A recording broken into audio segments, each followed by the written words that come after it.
Hello, beautiful people, and welcome to the City Scenes on the Lagos Times TV, where we bring to you the juiciest, hottest, and latest gist in the city.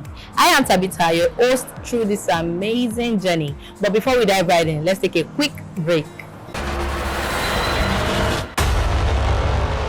Welcome back, guys. So on our first news, we have a story we are quite aware of. About a few weeks ago, a Cabbie driver was assaulted by an honorable Mascot, and it got a lot of conversations online. The police force got involved, VDM got involved. Everybody's seeking justice one way or the other for this man. As a few hours ago, there's been a video released of him apologizing to Honorable Mascot.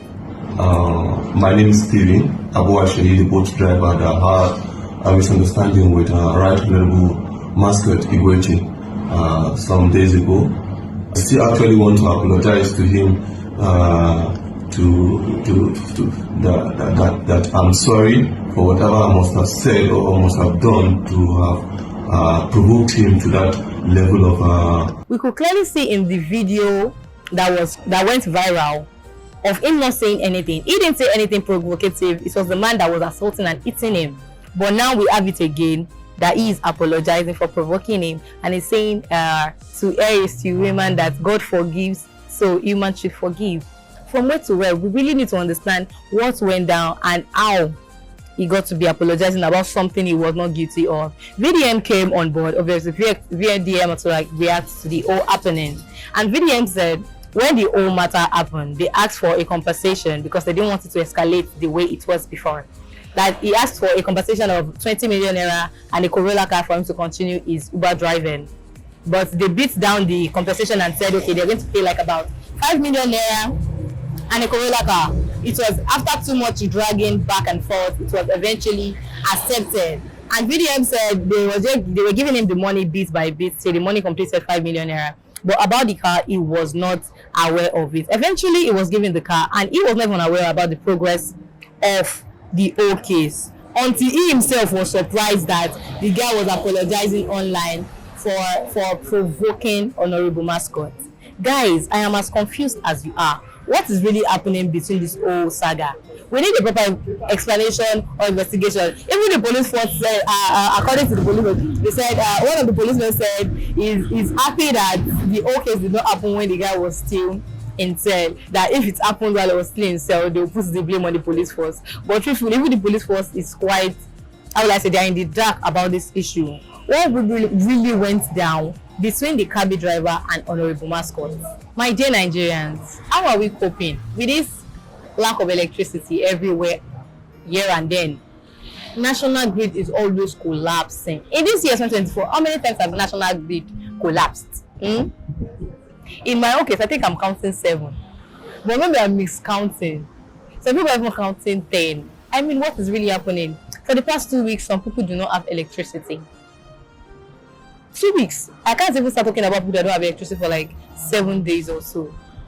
What is really happening to national grid? It will collapse, it will revive. It will collapse, it will revive. Why don't we not just find a permanent solution to the national grid to stop collapsing? Because the nation is in an uproar. We are literally living through electricity, but we're not even getting this electricity.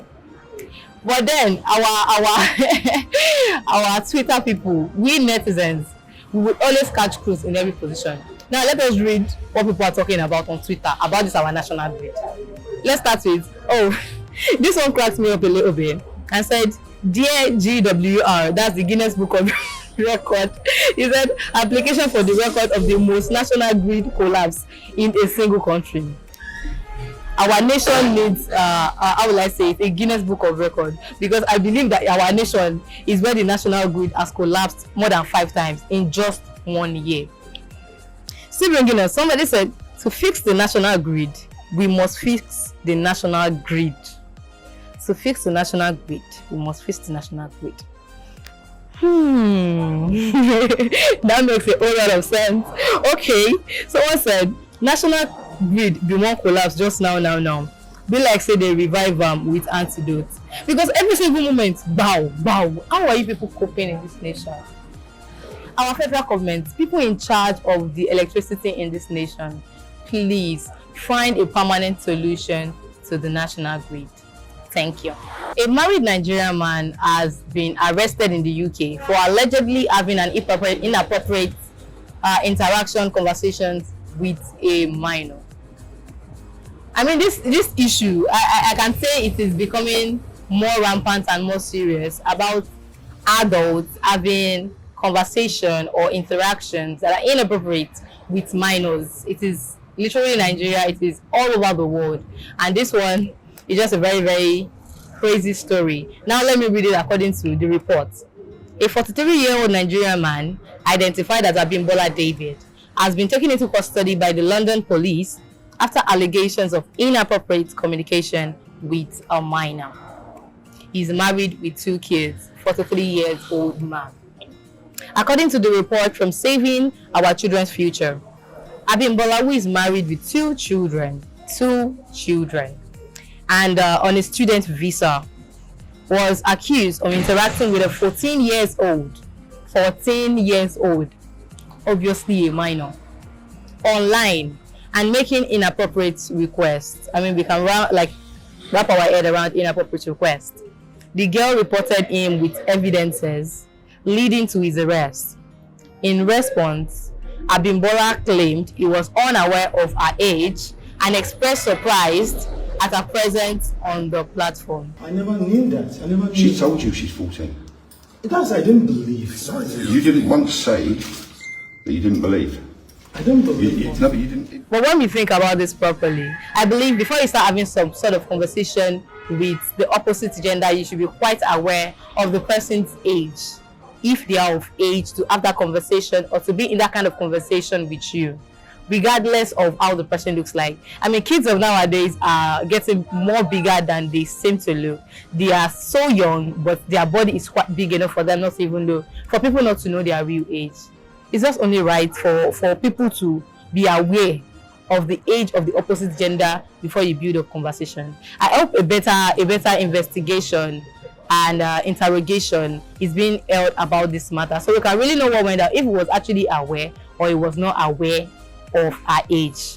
That has brought us to the end of today's episode, and I hope you've been able to catch up on every of the G's you missed. Make sure to follow us on every of our social media handles, on Instagram, on Facebook, and on YouTube at The Lagos Times TV. I remain your host, Tabitha. So, see you on the next episode.